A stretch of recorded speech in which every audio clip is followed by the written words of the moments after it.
Assalamualaikum warahmatullahi wabarakatuh. Nama saya Dani Hermawan, NIM 2020 11625. Kali ini saya akan mempresentasikan analisis strategi pemasaran pada PT 2 Kelinci Pati.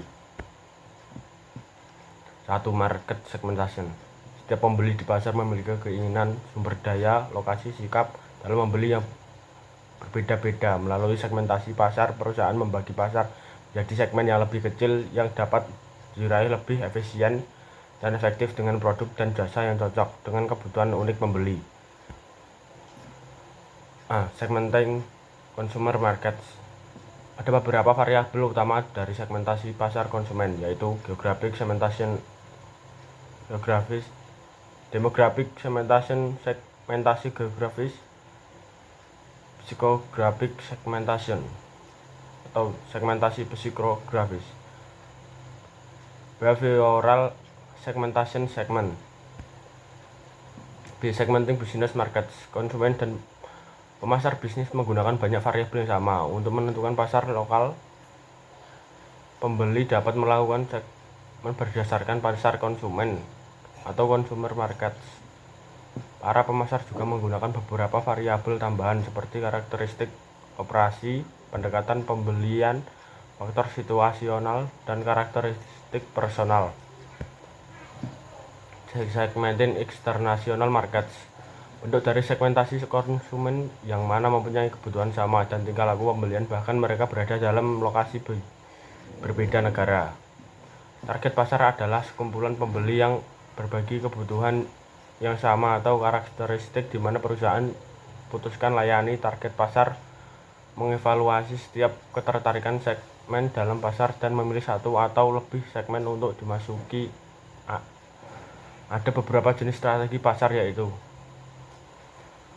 undifferentiated marketing atau mass marketing, differentiated marketing, strategi concentrated atau niche micromarketing, positioning. Yang terakhir adalah positioning, di mana perusahaan menyusun penawaran pasar untuk menempatkan posisi bersaing dengan kompetitor yang dapat tertanam di benak konsumen. Langkah diferensiasi dan positioning terdiri dari 3 tahap. 1. Mengidentifikasi kumpulan keunggulan kompetitif yang berbeda di mana untuk membangun posisi. 2. Memilih keunggulan kompetitif yang tepat. 3. Dan memilih strategi positioning secara keseluruhan. Produk berarti kombinasi barang dan jasa yang ditawarkan perusahaan kepada pasar sasaran. Elemen-elemen yang termasuk dalam bauran produk antara lain ragam produk, kualitas, desain, fitur, nama merek, kemasan, serta layanan. Produk juga berarti kombinasi barang dan jasa yang perusahaan tawarkan untuk pasar. Jenis dari produk ini sebagai contohnya yaitu kualitas, desain, fitur, nama merek, packaging, jasa. Harga adalah jumlah uang yang harus dibayarkan pelanggan untuk memperoleh produk. Harga yang satu-satunya unsur bauran pemasaran yang menghasilkan pendapatan, sedangkan unsur-unsur lainnya menghasilkan biaya. Tempat atau saluran pemasaran meliputi kegiatan perusahaan yang membuat produk tersedia bagi pelanggan sasaran. Promosi berarti aktivitas yang menyampaikan produk dan membujuk pelanggan untuk membelinya. Komponen kunci dari komunikasi pemasaran tercakup dalam bauran promosi, yaitu advertising, public relation, personal selling, sponsorship, sales, promotion. Analisis SWOT.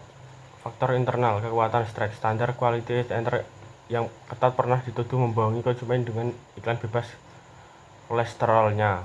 B. Kelemahan, weakness. Produk kacang brand atau kompetitor lain lebih melekat di hati masyarakat. 2. Faktor eksternal, peluang, opportunity.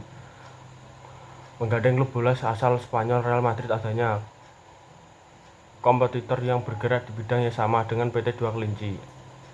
Ancaman, threat. Bahan baku menjadi minim dan langka sewaktu-waktu. Identifikasi faktor internal, kekuatan.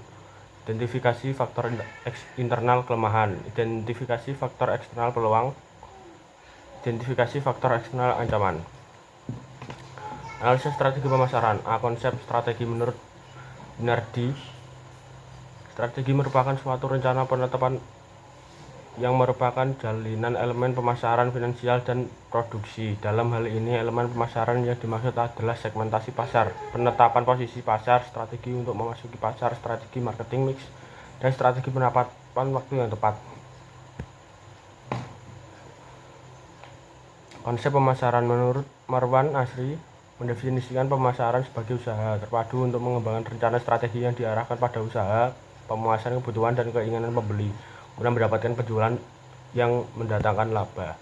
Konsep strategi pemasaran. Strategi pemasaran adalah gambaran yang memperlihatkan hal yang akan dilakukan perusahaan dalam pasar tertentu. Philip Kotlet mengatakan bahwa strategi pemasaran merupakan prinsip yang menyeluruh untuk mencakup tujuan-tujuan pemasaran dan bisnis yang mencakup keputusan-keputusan pengeluaran, saran bauran pemasaran, dan alokasi pemasaran. Analisis pemasaran produk dua kelinci. 1. Pemilihan pasar. Perusahaan PT Dua Kelinci memilih pasar sangat bermanfaat bagi perencanaan pemasaran. Segmen pasar yang dibidik oleh PT Dua Kelinci adalah dapat mendistribusikan produknya di seluruh Indonesia. PT Dua Kelinci saat ini sudah dapat masuk di berbagai area Indonesia dari Sabang hingga Merauke dan bahkan sudah merambah pemasarannya sampai ke luar negeri.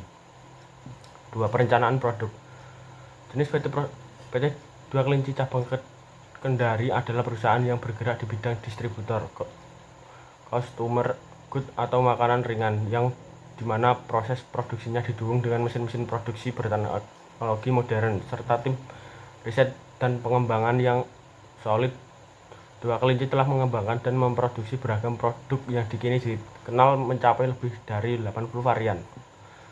Ragam produk Dua Kelinci meliputi kacang kulit, kacang bersalut tepung, produk kacang rendah lemak bermerek Levot, produk makanan ringan berbahan dasar tepung, produk biji-bijian atau sereal. Penetapan harga. Harga merupakan satu-satunya unsur dari bauran pemasaran yang memberikan pemasukan dan pendapatan bagi perusahaan itu sendiri. Di samping itu, harga merupakan unsur bauran pemasaran yang bersifat fleksibel, artinya dapat berubah dengan cepat. Berbeda halnya dengan karakteristik produk atau komitmen terhadap distribusi. Sistem distribusi. Secara garis besar, pendistribusian dapat diartikan sebagai kegiatan pemasaran yang berusaha memperlancar dan mempermudah penyampaian barang jasa dari produsen pada konsumen sehingga menggunakannya sesuai dengan yang diperlukan. Dengan kata-kata lain, proses distribusi merupakan aktivitas pemasaran yang mampu menciptakan nilai tambah produk melalui fungsi-fungsi yang dapat merealisasikan kegunaan bentuk, tempat, waktu, dan kepemilikan dan memperlancar arus saluran pemasaran secara fisik dan non-fisik. 5. Promosi. Promosi yang dilakukan oleh PT Dua Kelinci antara lain PT Dua Kelinci juga memperkenalkan produksinya pada masyarakat lokal maupun internasional melalui sepak bola. Terciptanya kerjasama dengan PT Garuda Indonesia membuat PT Dua Kelinci semakin terkenal dan semakin memperluas pasar hingga ke mancanegara, dikarenakan PT Garuda Indonesia tidak hanya melayani penerbangan domestik saja, melainkan juga penerbangan internasional. Branding. Kekuatan utama PT Dua Kelinci adalah fokus pada performa tinggi serta manajemen yang inovatif. PT Dua Kelinci berupaya menjadi brand kelas dunia dengan terus memperkuat jaringan lokal dan global. PT Dua Kelinci telah berhasil mengekspor produk asli Indonesia berkualitas melalui jaringan distribusi global yang luas. Pangsa pasar PT Dua Kelinci tersebar di Asia, Australia, Afrika Timur Tengah, Eropa, dan Amerika Utara. Produk PT Dua Kelinci dilihat dari segi kemasan. Produk ini mempunyai kualitas yang bagus, desain yang menarik, dan gradasi warna yang bagus. Terima kasih. Assalamualaikum warahmatullahi wabarakatuh.